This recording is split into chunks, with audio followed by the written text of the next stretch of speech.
Hello everyone, it's the Bitcoin SV Bulldozer. So this one's going to be called The Internet Will Go Dark. So you'll have to forgive me for the jackhammers and the like. In this area it's pretty busy, motorbikes and roosters and whatever, but you're just going to have to put up with it. So I'm going to backtrack to April of 2019. And I've talked about this before, but it's relevant to what I'm going to be talking about in this video. And what happened in April of 2019 is on my previous channel, I basically issued a warning to people about the globalist agenda or the sub-agendas that are coming down the pipeline. And one of those was mandated vaccines enforced via the workplace. And in that video, I talked about the strategies that I was using to avoid this. Right? And it was a cautionary thing that if you didn't want to get this vaccine, this is what you need to prepare for.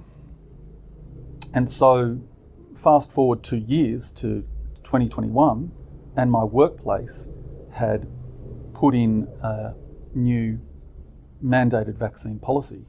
You need 2 COVID jabs to stay at this workplace. Now, what had happened with me is that in the intervening time, I'd gotten ready for it.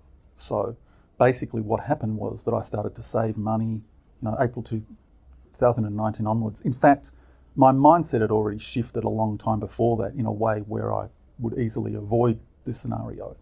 But I made concrete plans. Save money, start getting yourself self-sufficient, focus on ways that you don't actually have to answer to the man, where you're your own boss, all of these sorts of things. And what happened with me is that in late 2019, early 2020, I was put out of work by the emergence of, first of all, the bushfires in Australia and then COVID. And so when that happened, I went, okay, here we go. Here's the agenda being rolled out, or at least parts of the agenda being rolled out. And I said that I'm done with that work.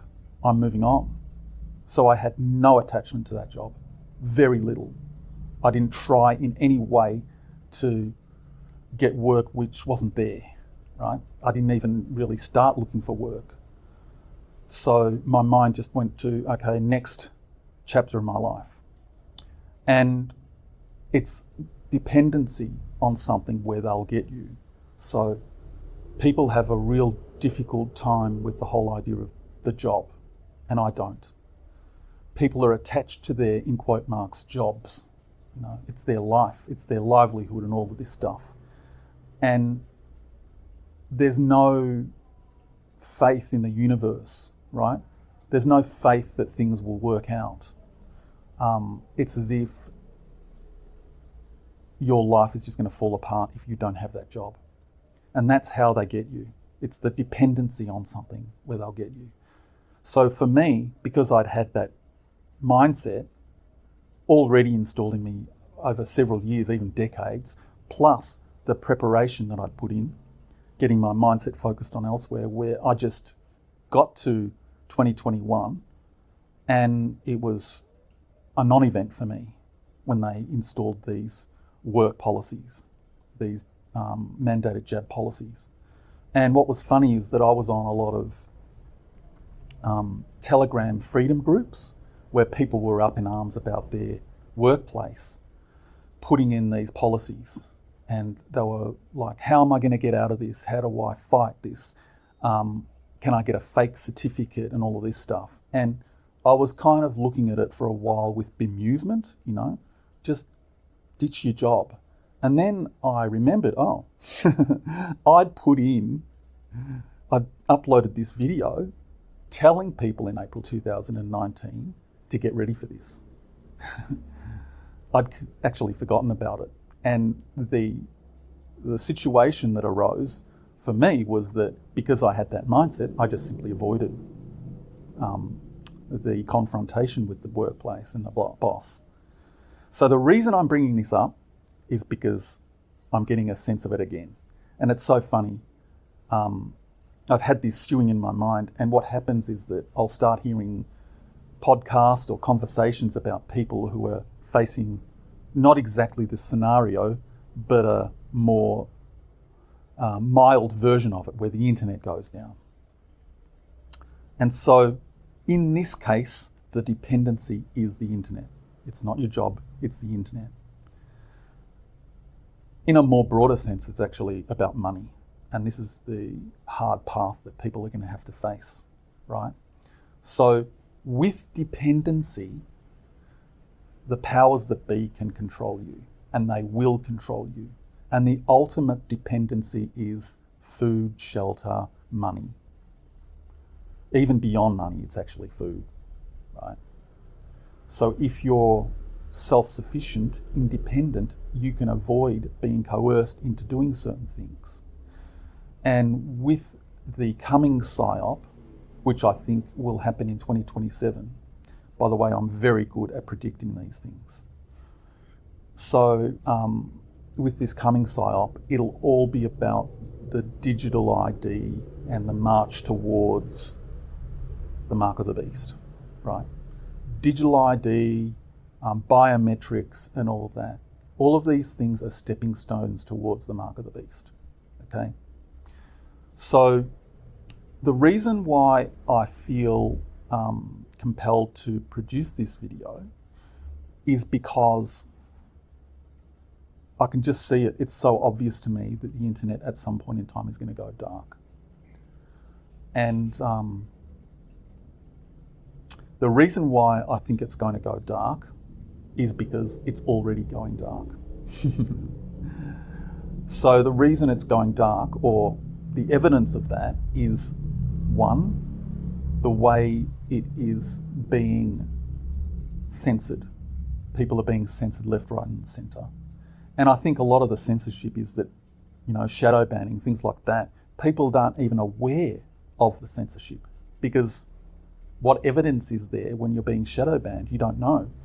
The only evidence that you get is that somebody might not have received a notification of whatever thing that you're posting. Maybe it's in X or Telegram or YouTube or whatever, right?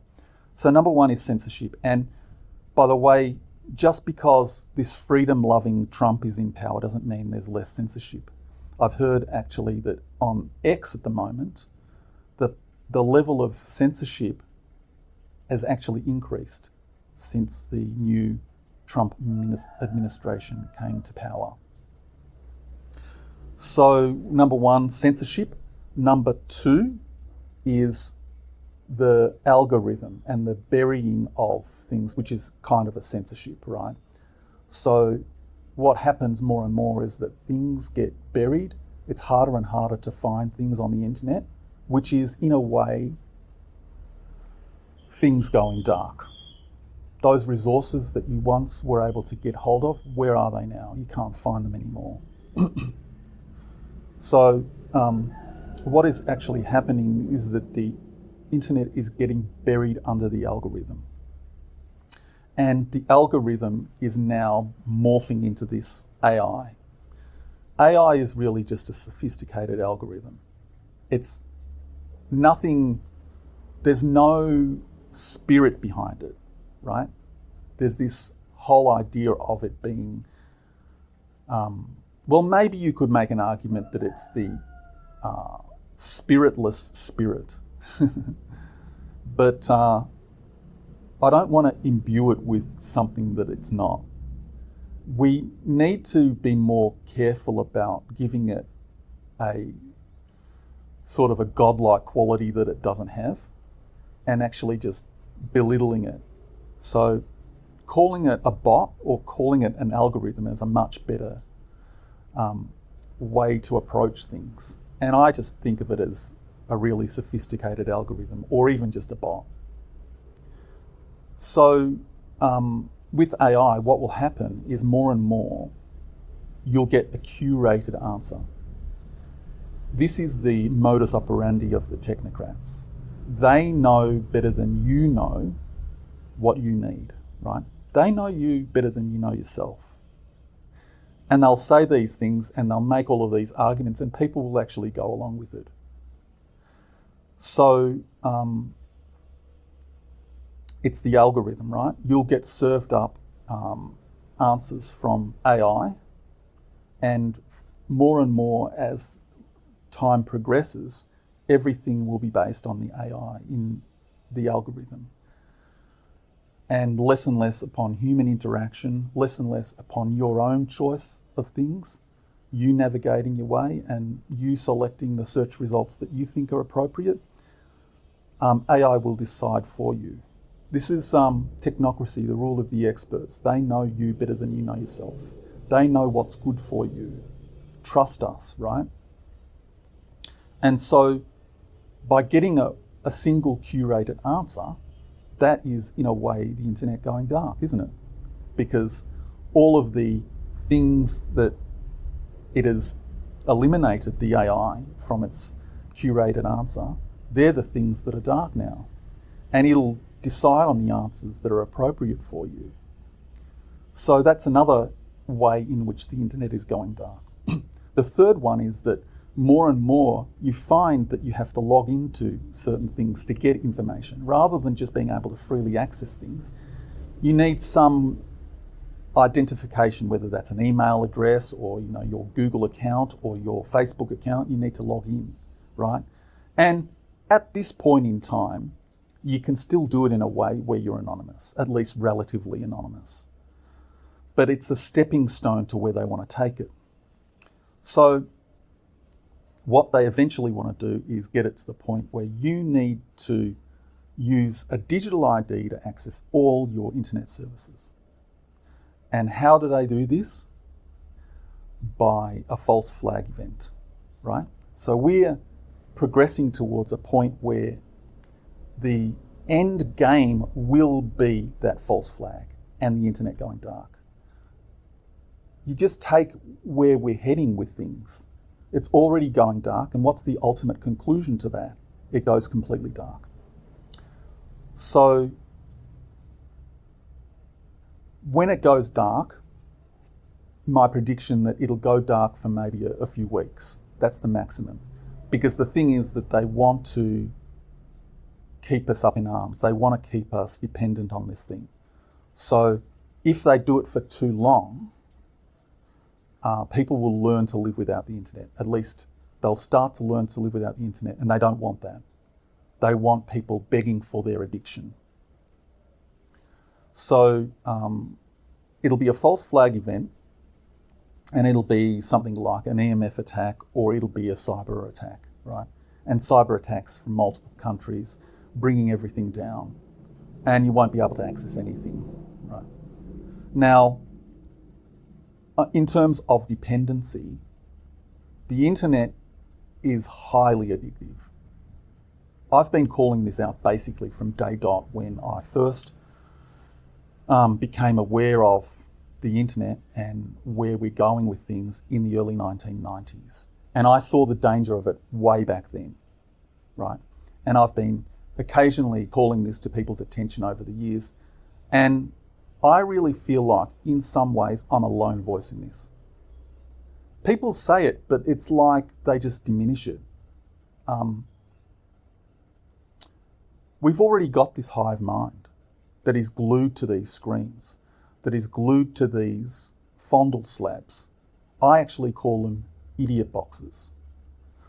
So I'll talk about addiction, right? Back when I was younger, say in the 1980s, before the internet, well, technically speaking it wasn't, but before it became mainstream, people would call television the idiot box. That's what it was called in Australia. I don't know if that's a common term amongst the English-speaking world, but it was known that television would make you an idiot, right? Now, what was ironic about this is, so as soon as I left home, this was, my late teens, early 20s, I stopped watching television. I never owned a television my whole adult life. And I'm a middle-aged man now. And I've seen what television does to people. What was ironic is that the people calling it the idiot box would continue to watch television over the years, and they would become fucking idiots, right? So